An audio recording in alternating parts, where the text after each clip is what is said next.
Oh, let me tell you something. Busting makes me feel good.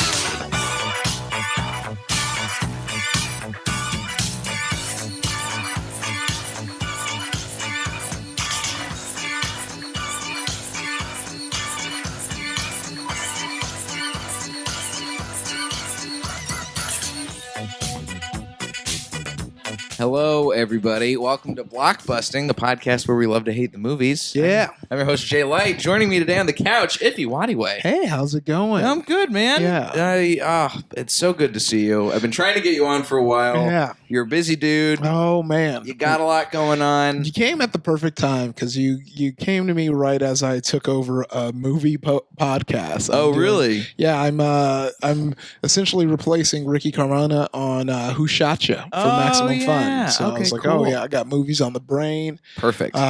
Which is fun and funny because, you know, like I told you, there's really no movie I hate, but I was like, what is the movie that I can objectively be like, this isn't great? And you chose real well. Oh, every second, because I was rewatching it too, and every second I was like, yes, I made the right choice. Yes, because there's so many questions. I have a lot of questions after. This is 2004's Catwoman. Yes, with Halle Berry. Halle Berry, it's a award winner for the Golden Razzie Awards, including Worst Picture, Worst Actress, Worst Director, and Worst Screenplay. Wow. Just really swept up. It's got Halle Berry, Benjamin Bratt, I believe you pronounce it Lambert Wilson, Francis Conroy, Alex Borstein, and Sharon Stone. Yeah, they were just an eclectic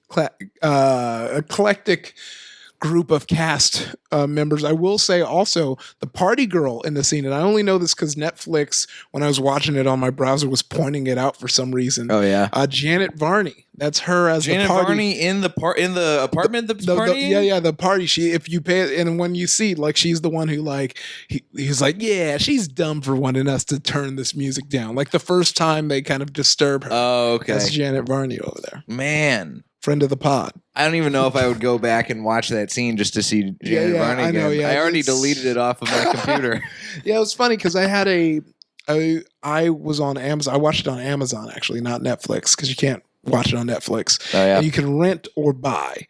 And I have this huge aversion to renting because I'm like, well, when you rent it, like, you know, like it's $10 to buy, $3 to rent. I was like, I think it's dumb not to own this. You know, maybe I should pay the extra $7. I was like, no, I feel like one's gonna be enough. I'm not gonna need to own Catwoman. Yeah, you're definitely in the minority if you're buying Catwoman off of Amazon. I can't even imagine why anyone would continue to own this movie. Yeah, this is not good. What did you see it in theaters when it was originally out? You know it. You know it. God. Because, you know, I'm a huge comic book nerd. Mm-hmm. So I was real hyped about it. And this was definitely before we were deep in the internet, getting every snippet of info from a movie. I do remember knowing that it wasn't Catwoman that in the DC comics right. That it was its own Catwoman.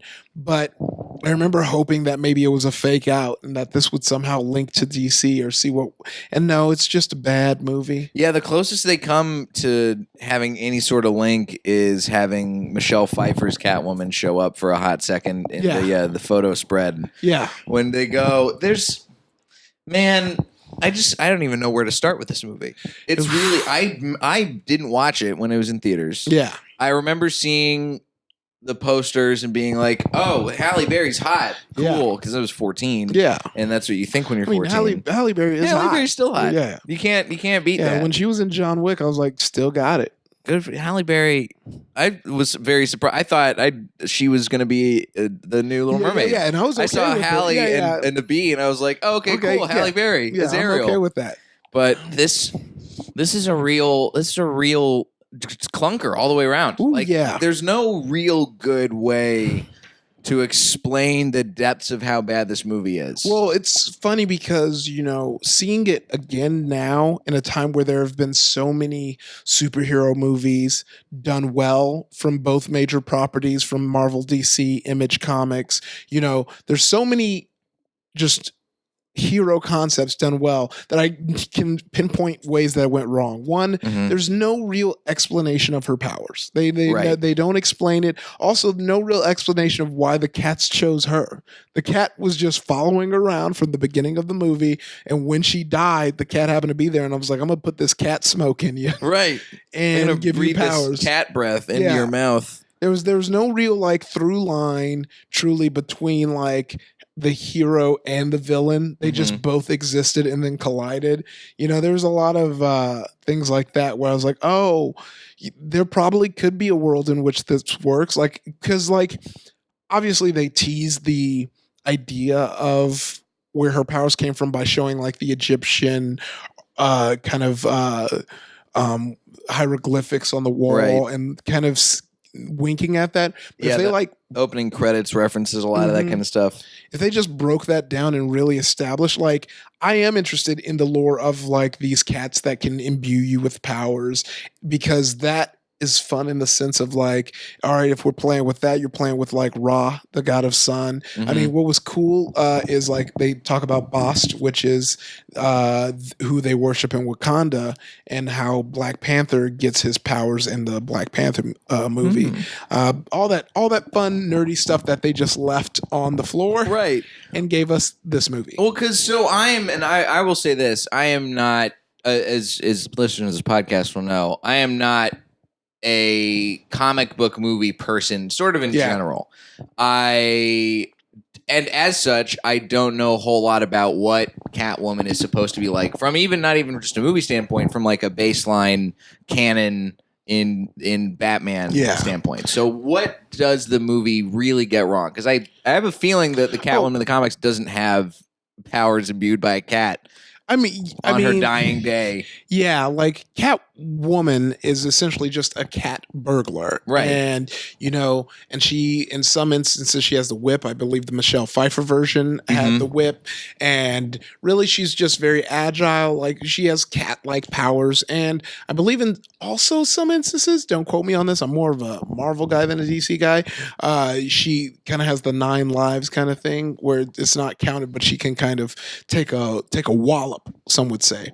This gets it wrong in the sense that it has nothing to do with Catwoman. Like, that was the one thing they delivered on, was they said this would have nothing to do with DC's Catwoman, and it sure didn't. Man. Nothing about it. And it just kind of was like, I feel like if this movie was successful, they would have tried to include this Catwoman in the mix, but it was trash. I mean, they sank $100 million into this movie. I did not know that was the budget, and it made a pretty far amount short of that, $82.1 million. Ooh, so it was a true flop. Here's one of the things that I really think they got wrong from just a pure filmmaking standpoint. You got this director. His name is Pitoff. Okay. He's a mononym. He's a one-named man, and he comes from the world of visual effects. And you can tell that based on the style of the movie. It's very stylized, a lot of like, oh, look at this cool like crane drone shot. Look at all these whip pans and all this fun stuff. And all these weird, like, sort of zooms, but not really zooms, because it goes into the past. And it doesn't seem like he's the right person for the job. Like, there's so few. This was his first movie. Yikes. Besides Vidocq, which I've never even heard of this. Yeah, no, that seems like it's from that. I think, where is this from? I'm guessing France. Yeah, it looks very French. It's a movie. Yeah, it's a French mystery movie with Gerard Depardieu he's pursuing a supernatural serial killer. Okay, it doesn't make sense. And they gave a first time director a big budget action movie, superhero heroine movie. Yeah. And they just were like, go wild. And he doesn't have any grasp of how to tell the story properly. Oh, yeah. From that standpoint. Yeah, this definitely feels like a movie where they put more effort into it looking cool than like developing these strong stories. Like, there was just so many threads throughout it that just didn't make sense. Like the cop, like his whole storyline, like where did he come from? How are they able to find each other? Right. Like I can't find you a cop ever. Like, No, like you called 911 5 times. It's going to be 5 different cops most likely. Right. Unless he gave his personal phone number, which I'm guessing you're probably not supposed to even have as a plainclothes cop on you. Well, I don't know. There's so little I understand about this movie. Yeah, the characters the don't make basketball sense. scene. Yeah. Also, like, let's talk about that. Yeah, Scene. this is, and you know, oh my God, this is something not new. This is like lauded as one of the worst kind of scenes in movies. But one thing that really, I think, is missed in all the clips people post online and is how we got there. Mm-hmm. So he's talking to kids for some reason. This cop is giving some speech to these kids and he ends it with, "Let's play basketball." Like, why is a cop playing basketball with kids? Like, you know, the only time we see that now is after a police shooting. Right, I was going to say, he's clearly doing some propaganda stuff, getting ready to post on Reddit, trying to get some unnamed account that was created 3 days ago. Oh, look at this. Look at this sweet cop playing basketball. But yeah, no, it was so, everything about that scene was weird. Also, like the friend in the hospital stuff was really getting me going. Because Alex Borstein just is the horniest woman alive. Can't contain herself. I will say, most of the time in movies, I love the horny friend trope. Horny friend trope always lands for me. What I don't get is how she just was able to just have full reign over this hospital. Yeah. Like when she's on the phone with her and she like sits in the receptionist chair, I'm like, what?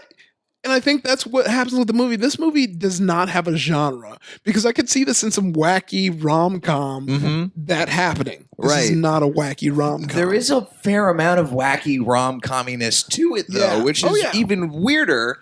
There's so much, because I think a lot of the story for Patience. That just lets you I know had how to have a good lot the of patience story to watch is this when you movie. laugh just saying the word story. She had to have this. There's a lot of it based on her personality switch after she gets imbued with the cat powers, and she is like snapping at her boss and then immediately apologizing, and her voice is completely changing and her demeanor is completely changing. Yeah, that was very weird. And I oh man, like that whole scene. I follow a Reddit called That Happened, which is a Reddit that I've never even heard of this. This sounds good. They find like social media posts where people talk about things that happened that obviously did not happen. Okay. And usually it's someone who someone says something that makes them mad and they're like, and I said this snappy remark and everyone applauded. Oh yeah. And like I always am like, why do people think they applaud? And then that scene happened and she's like goes off on the boss and everyone applauds her. And I was like, oh, it's the dumb movie trope that like when you tell off the asshole, everyone's happy for you. No, that never happens. What happens is everyone just goes back to work and watches you get fired, and maybe you'll get a like DM that was like, I'm with you, but I need to pay rent. That's the same thing. There's a lot of people getting applauded in this movie. It happens right at the very beginning, too, when the cop breaks down the door of Catwoman's apartment and saves her from a ledge, and people outside are clapping and cheering for him. Oh, my gosh. This movie, here's the other part that really, really stuck out to me as just the purest of pure nonsense. So she has this leather catsuit outfit that her friends have got for her to wear on first dates. Yeah, but just can you imagine picking up your date and she's in that leather cat? It's oh boy. But so she takes that outfit, and then when she decides to really start leaning into being Catwoman, she has a completely different leather outfit that is even less protective. It is torn, like she's clawed out parts of the pants. Yeah. Oh. It makes even less sense the more it goes along. Oh yeah. Well, let's talk about this transformation stage in Catwoman's life, because one thing that was killing me was really just the phone call and she's like, I don't know what's happening, and she's like crawling all around her house and jumping up different parts, and I was like, in what world would you not be like, oh, this is weird? Also, who walks that much when they're on the phone? Like, I'm either walking somewhere or sitting down on the phone. But she's like pouncing around her house and just so effortlessly. It was so silly. And it really is like one of those scenes that was like, you can tell it's like, oh, this would be cool if she's doing all this cat stuff while on the phone, and not thinking of the logic of it, of like, oh no, this is a dumb thing for a person to do. Right. It's the same thing like when you see her wake up all those different times and she's clearly sleeping like a cat would, where she's like curled up on the ground. Yeah. Or in a shelf that's on the ceiling that doesn't seem to have a purpose. Laughed so hard when she was up on that shelf. I was like, that's the stupidest thing I've seen. How could she even get up there? Exactly. How did she have the time to shower after she came out of this like weird shit river that she got rescued in? And how did the cats pull her out of it and strand her on this rock? Yeah. There's no way even a magical cat has enough strength to pull that one out, and also to not have any mud or shit on its fur. Yeah. Also, the idea of like, okay, we're just going to flood this room so that it can push her out and she's dead, instead of just putting a bullet in her. Right. To make sure she's dead. It doesn't make any sense. No. Here's there are a couple parts where the nonsense kind of transcended itself and went around the horseshoe from being really terrible to just like, oh, I see what this is.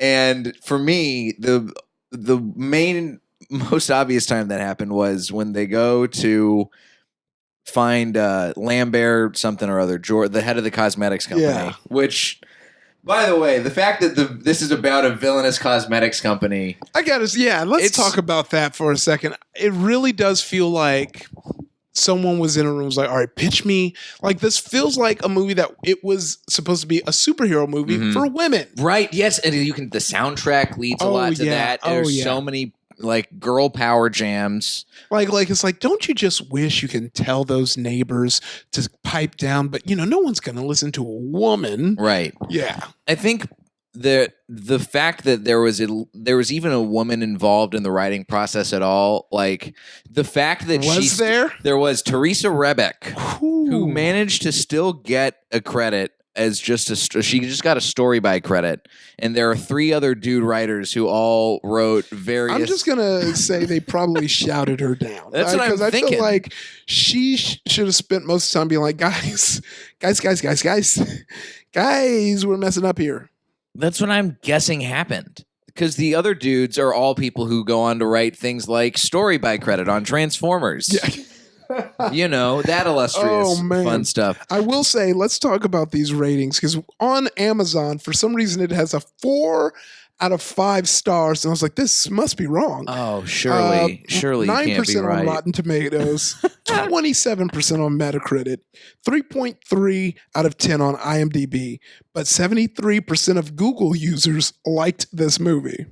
Oh my God. Yeah. Why? What do they say? I don't even know. Why would anyone like this? The cinema score for this is a B. Like, people walked out of this movie and thought, that wasn't the worst thing I've ever seen. That was pretty decent. That was okay. That's wild. That's truly wild.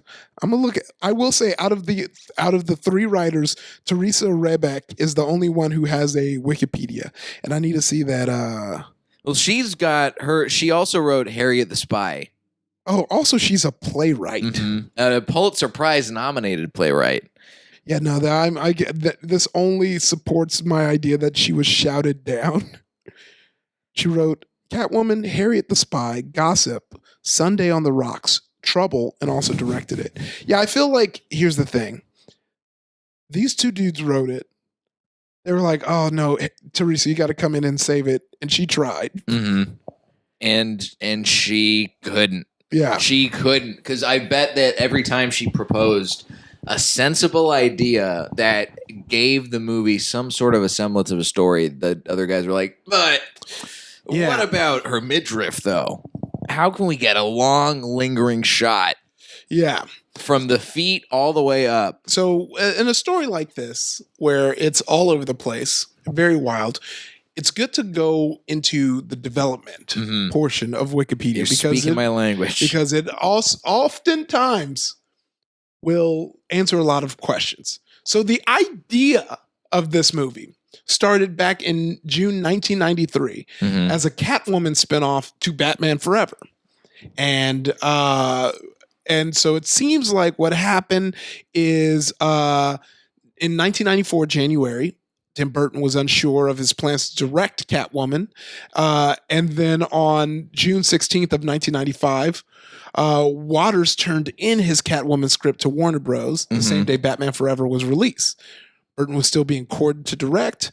And basically, it ended like this. Waters ended up joking, turning it in the day Batman Forever opened may not have been the best logistical move, in that it's the celebration of the fun for the whole family Batman. Catwoman was definitely not fun for the whole family. Absolutely not. So it seems like there was this darkness that was coming off of kind of probably the first Batman, because the first Batman was pretty dark. Right. It had its problems, but it's okay. I don't mind it.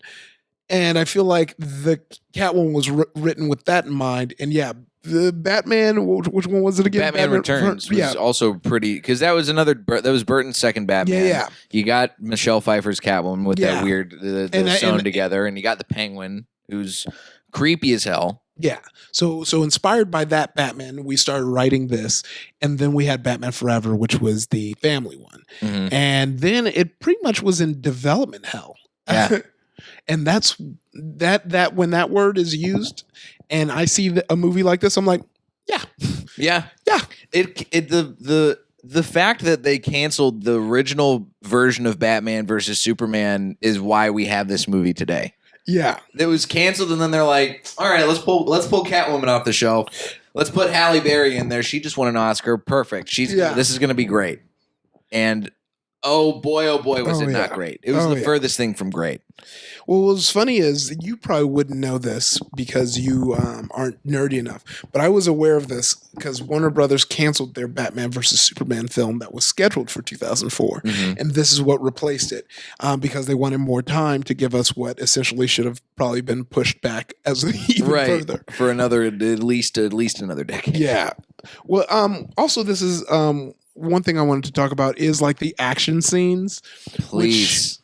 I feel like we're spoiled when it comes to action these days because of movies like John Wick, The Raid, even if we go back on Bach. And once this has been pointed out to me, it's kind of hard not to see it anymore. But the reason that like movies like The Raid and John Wick are so good is because guys like Keanu Reeves are doing most of the stunts. He still has a stunt double, but he's doing a lot of the stunts. And the way you can tell that is how often it cuts upon contact of hits.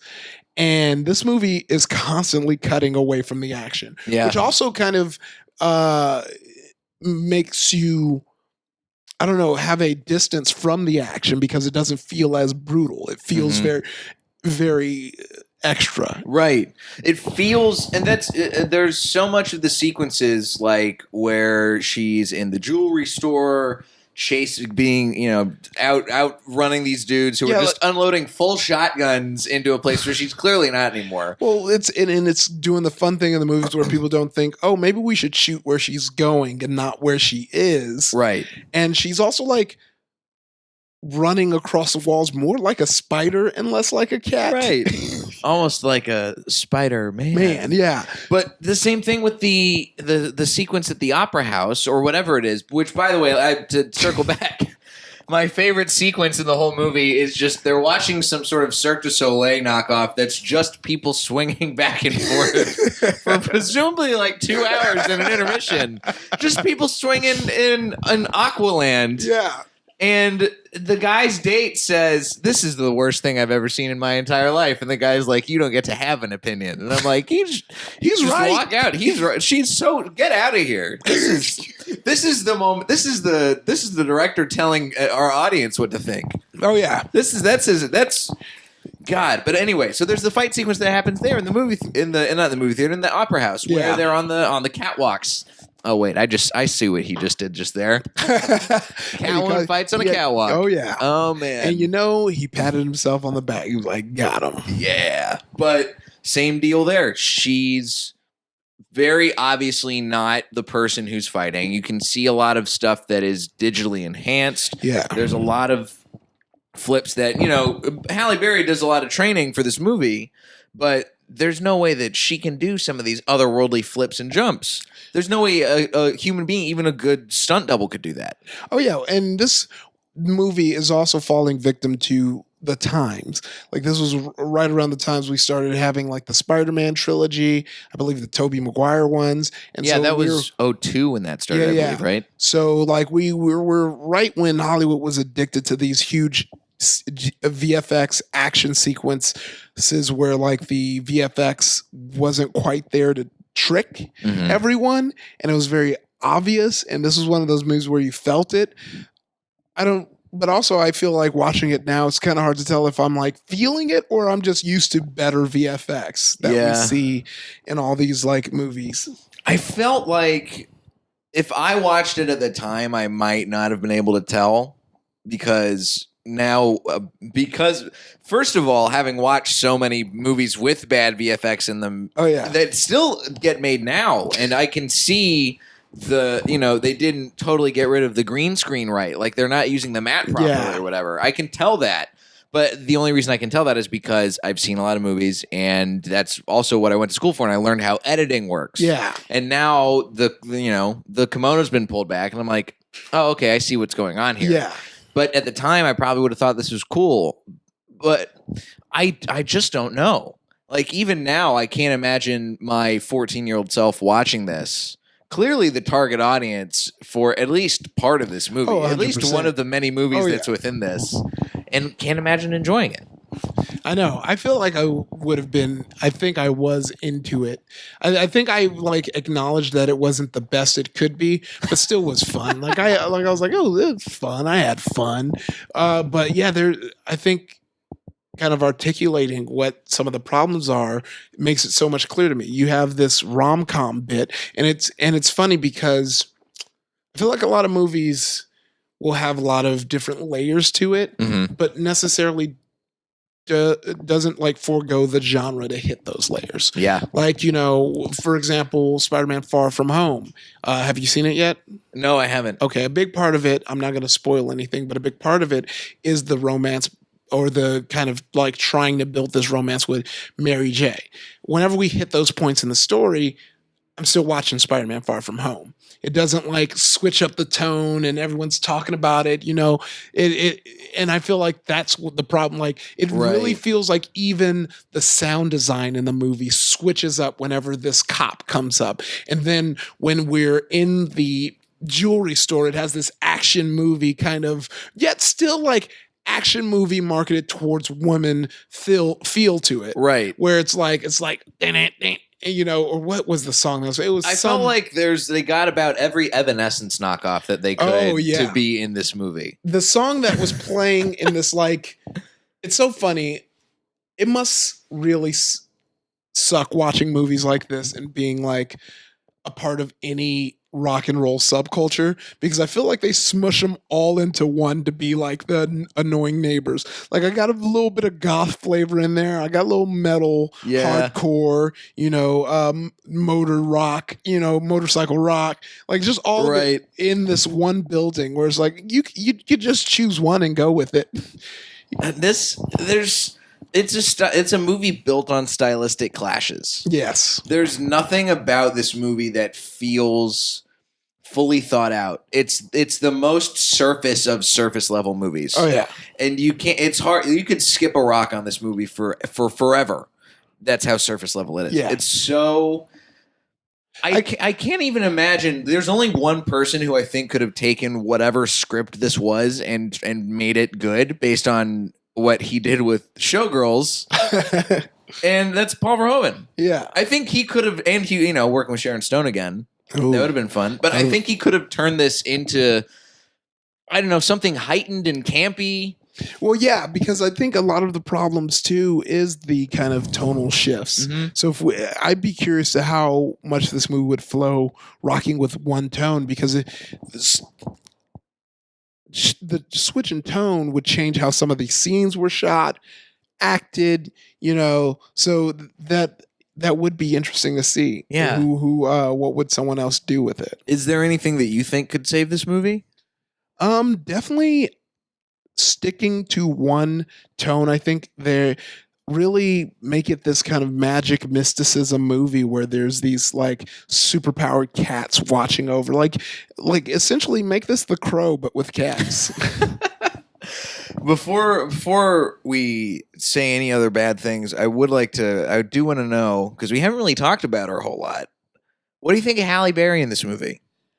I feel almost bad for her because I can see her doing her job. Like I'm watching it, you're like, you're doing your job, but you don't have much to work with. You just came off of a Academy Award, like when you're thinking, oh, my career should be going up from here, and someone hands you this script. Everyone sees that superhero movies are starting to kind of pop up. You're thinking you're about to be a part of a fun franchise, right? And then you get stuck in this. I hope she was paid well. I hope so too. I mean, I know that they give bonuses when people win Oscars and Emmys, so I hope she got a bonus for winning Worst Actress. And not only winning Worst Actress, showing up to the Golden Razzies and taking the award and giving an acceptance speech. That always is such a like cool move to me when people do it, because it's like, might as well have fun with it. Like it just shows that the actor themselves doesn't take themselves too seriously, and that's always kind of refreshing, right? Because it's like the movie wasn't great, so what? You're still Halle frickin' Berry. You still go home and have a gold statue waiting there. Yeah, it's like, pick up the Razzie, put it next to your Oscar, take a picture, and be like, best of both worlds. This is perfect. Yeah. If Instagram existed back then, that would be the caption. Oh yeah. I agree with you. I think Halle Berry is sort of weirdly a bright spot in this movie, only because you can tell she's really giving it her all. Yeah. Oh yeah.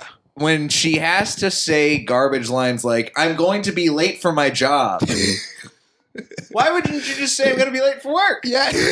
Why you got to split it up into 2 words? There's so much in this movie that's clearly not the fault of the actors. Yeah. And from the bottom up, there was no saving this movie. I don't think it could have been saved. Yeah, there was just so many problems that were just, I even feel bad for the director, whoever had to write on this, because the fact that it was in development hell means that there's probably so many dumb notes they had to add and implement. Not to mention, if this guy is like a first-time director, he had to bend over. He probably didn't get final cut. Right. So this probably isn't even his own vision. There's just so many things that I know probably were out of everyone's hands that ended up in what happened to be Catwoman. Poor Pitoff, man. He really got hung out to dry on this, and he only made one other movie after that. Really? Yeah, I think he went back to making a movie in the French language, because he won Worst Director. Let's see, he made a TV movie. He went to TV movies after this. Fire and Ice: The Dragon Chronicles. Oh man, that was in 2008. Oh Seems my like god, he's more recently been a producer. And he's done a little bit, yeah. Yeah, that's about it. But yeah, I mean, hey, at least a lot of the people who are still involved in parts of this movie who deserve to have careers, and not the people who shepherded this thing from development hell into garbage. You know what makes me wonder now, hearing this, because I hadn't read that until talking with you about the original script being not for families. I wonder if the original draft was something more like R-rated.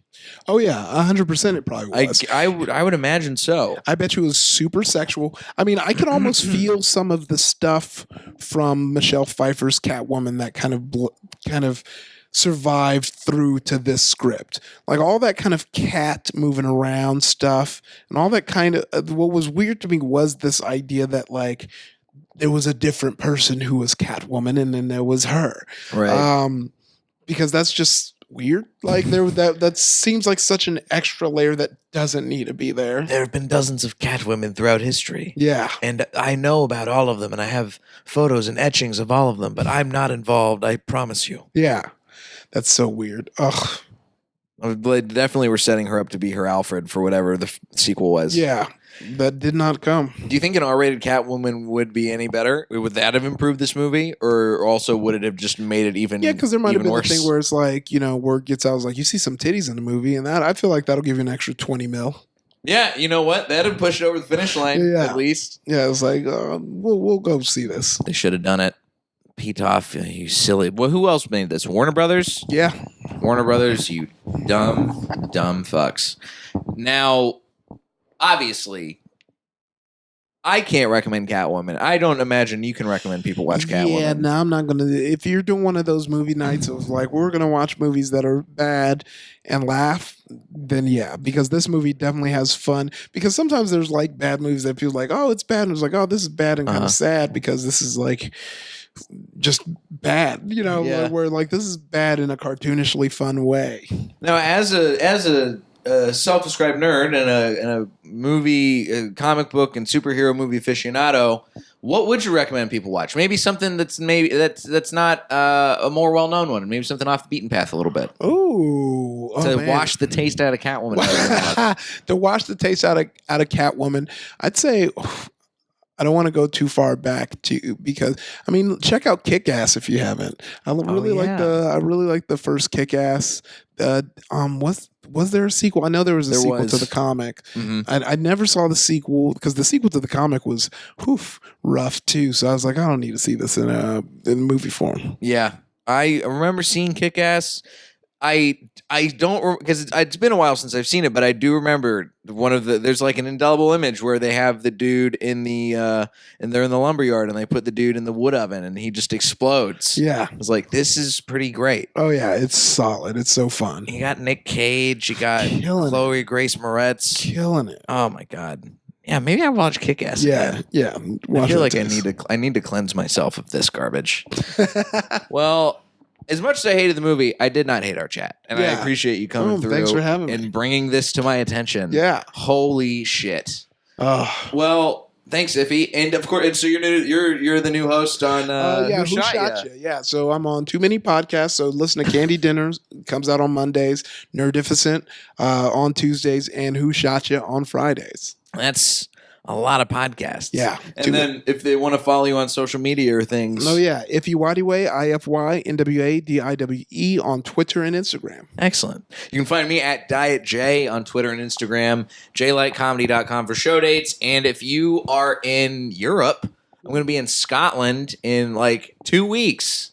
Holy shit. I'm doing the Edinburgh Fringe Festival. So come watch me do an hour stand-up comedy every night from August 1st to the 25th. Details are on the website, which I already said, jlightcomedy.com. There we go. We'll do it again for the people. This has been Blockbusting. Go see something good for a change. Consider this block busted. Yes.